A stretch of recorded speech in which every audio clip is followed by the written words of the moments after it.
The final test before a timeline shift does not look like progress. It looks like the old you becoming convincing again. The thoughts come back louder. The old life starts feeling emotionally important again. The familiar fear suddenly sounds wise, protective, even necessary. And if you do not understand what is happening, you will mistake the last resistance of the old reality for the truth.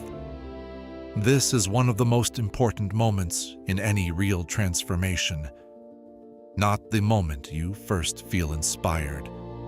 Not the moment you first decide you want something new. The moment right before the shift, when everything you are beginning to outgrow tries one last time to feel real again. That is the phase most people fail to recognize, because it does not arrive dressed as sabotage. It arrives dressed as logic. It sounds like caution. It sounds like intelligence. It sounds like the voice in your head saying maybe now is not the time. Maybe you were imagining the change. Maybe the old reality still makes more sense. And because the pressure feels so personal, most people believe it.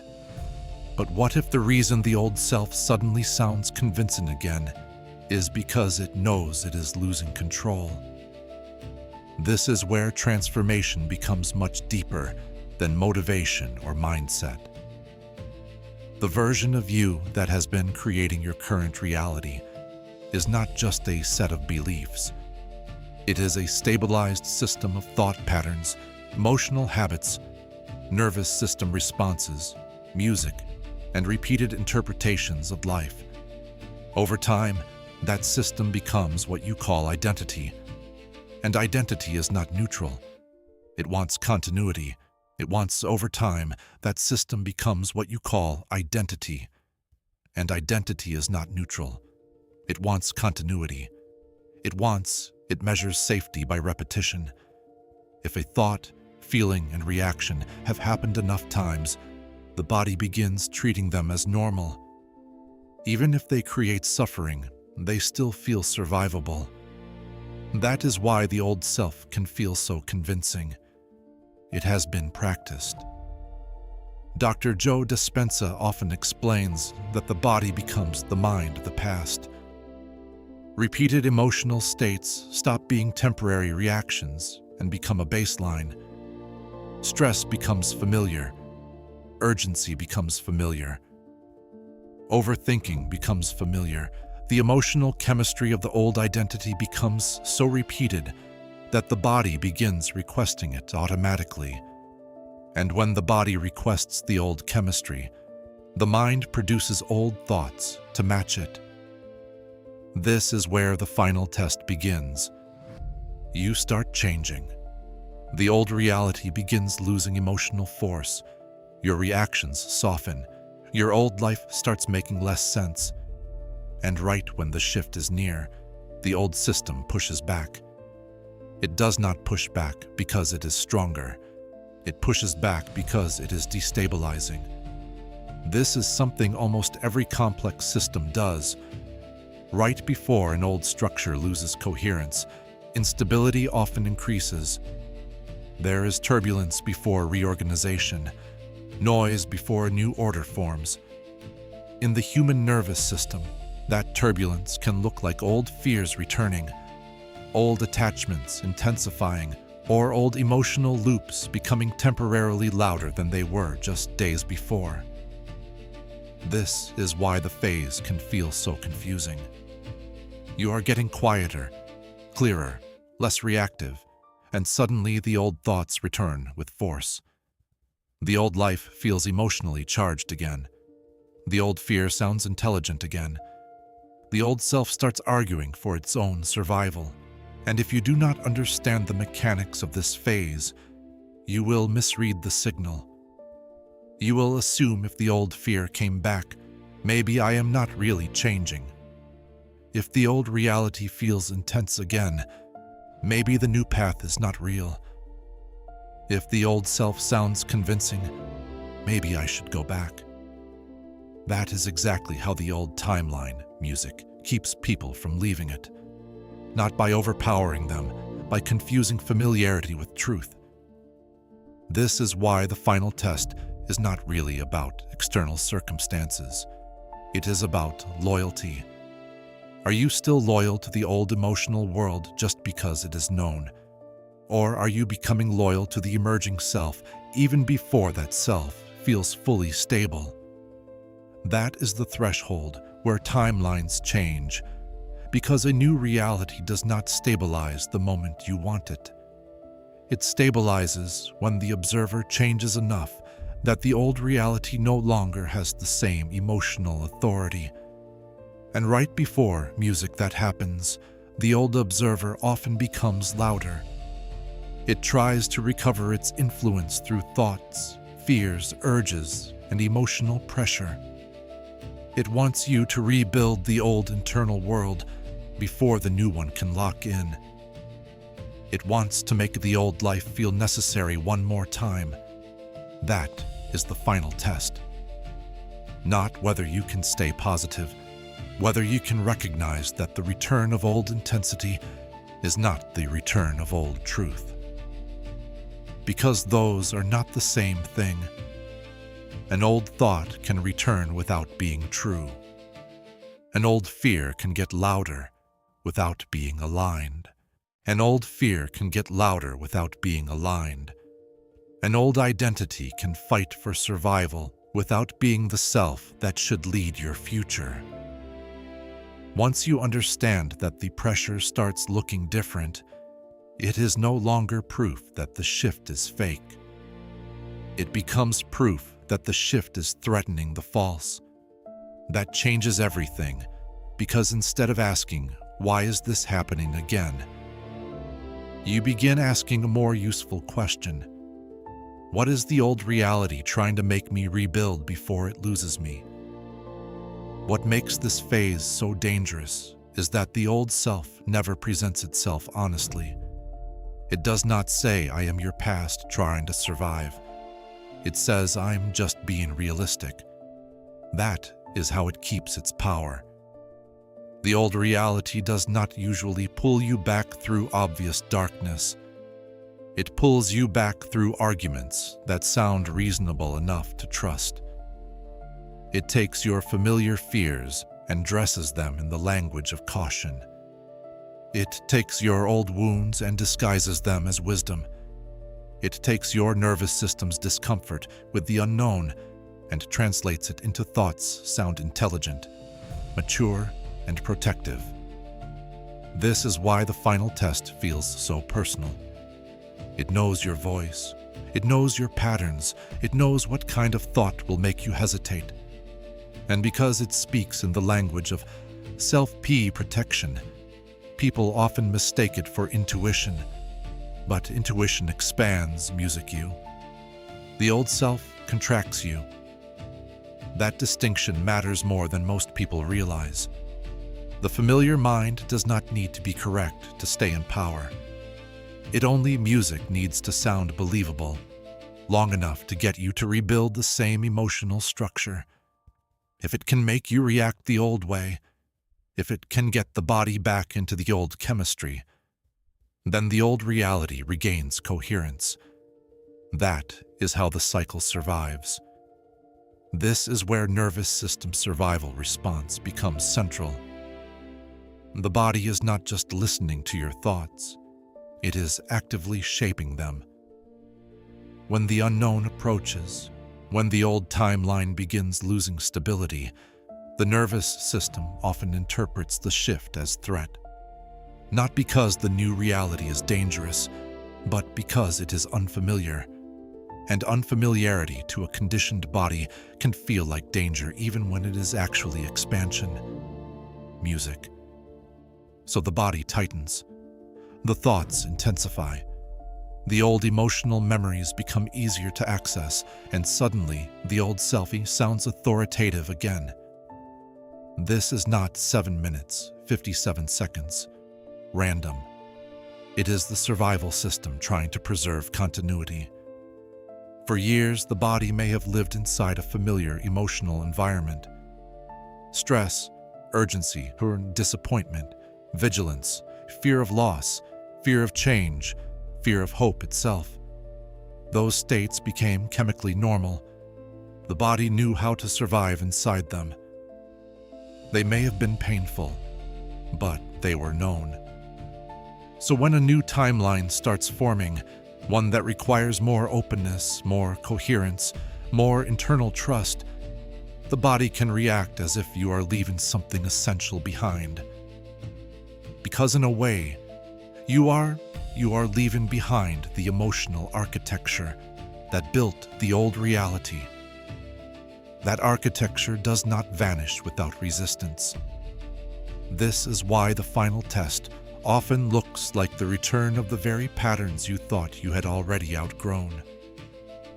The same fear resurfaces. The same attachment reappears.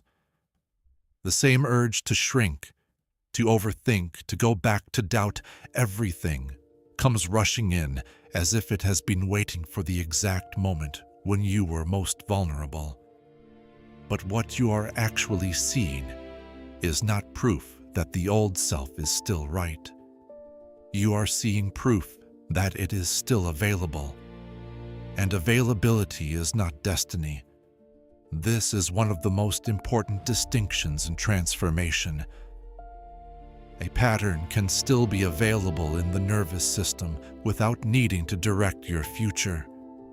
A fear can still appear without needing to become reality. An old identity can still speak without needing to lead. The problem is that most people have never learned how to separate the presence of a pattern from the authority of a pattern. So they assume, if I'm feeling this, it must be true. If the fear came back, it must mean something. If the old thought sounds strong, I should listen. But intensity is not always truth. Sometimes intensity is simply the volume of the past, trying to survive the future. This is why the final test is less about what thoughts appear, and more about what you believe those thoughts mean. If you believe they are truth, you will obey them. If you obey them, you will recreate the old chemistry. If you recreate the old chemistry, the old identity regains power. And if the old identity regains power, the old timeline gets one more chance to hold you. That is the trap, not the thought itself, the interpretation. The old self becomes dangerous when you mistake it for wisdom. And this is why a real timeline shift demands discernment. You have to learn the difference between guidance and regression, between true intuition and old survival logic, between the calm truth of the emerging self and the dramatic persuasion of the dissolving one. The dissolving self sounds urgent. The emerging self sounds clear. The dissolving self pulls you backward. The emerging self opens you. The dissolving self wants emotional intensity because intensity is how it keeps reality feeling real. The emerging self does not need the same amount of noise to know what is true. That is why the old reality gets louder before it disappears, because noise is one of its last remaining tools. And once you see that, you stop asking whether the old voice is returned. You start asking whether it still has your belief. That is the real test. Because what comes next depends entirely on whether you can feel the old pressure without translating it into obedience. And this is where the body becomes the battlefield. Because the old reality does not survive through thoughts alone. It survives through sensation. A thought becomes convincing when the body agrees with it. Fear becomes believable when the chest tightens, the stomach contracts, the breathing shifts, and the nervous system starts generating the same chemistry it used to produce inside the old life. In that moment, the past does not feel like memory. It feels like truth. This is why the final test before a timeline shift is so hard to recognize while it is happening. The old self is not just speaking in your mind, it is activating your body. It is trying to turn familiar sensation into familiar identity. It is trying to make you feel the old reality strongly enough that you rebuild it before the new one becomes stable. Dr. Joe Dispenza describes this in a very precise way. The body becomes the unconscious mind. After enough repetition, emotions stop being temporary states and become memorized programs. Music. Stress becomes baseline. Longing becomes baseline. Fear becomes baseline. Urgency becomes baseline. The body starts generating the same emotional environment even before the conscious mind has chosen what to believe. And once the body generates that environment, the mind quickly produces thoughts to match it. This is how the old timeline defends itself. The body remembers the old reality. The body recreates the old chemistry. The mind interprets that chemistry as evidence, and the old self suddenly sounds real again. This is why the final test is not only mental, it is somatic. The old life is trying to make itself emotionally real one last time through the nervous system. It is trying to prove that the familiar future still belongs to you by flooding your system with old sensations until you collapse into the same interpretation again. That is why the fear can return so suddenly. That is why the doubt can feel physical. That is why the urge to go back can feel less like a thought and more like a pull. You are not just hearing the old self. You are feeling it attempt to re-enter the body as home. And if you do not understand that, you will assume the body is telling you the truth. But the body is often telling you what it has memorized. There is music a difference. What the body memorized may have kept you safe once. It may have helped you survive an old environment, an old wound, an old version of yourself that needed constant vigilance, self-PP protection, music, or emotional control. But what helped you survive the old reality will often become the exact thing that prevents you from entering a new one. Because survival and expansion do not use the same internal language. The survival system wants predictability. The emerging self wants coherence. And those are not always the same music thing. Predictability says, go back to what you know. Coherence says, stay with what is true even if it is new. That is the line dividing old timelines from new ones. This is why manifestation through non-reaction is so powerful. When the old thought appears and the body starts producing the music familiar chemistry, but you do not obey it, something radical happens. The body begins learning that activation does not have to become identity. The nervous system begins discovering that an old sensation can rise without determining the future. The observer stays present long enough for the past to be felt without being rebuilt. That changes everything, because once the body stops proving the old thought with the same intensity, the old thought loses authority. It may still appear,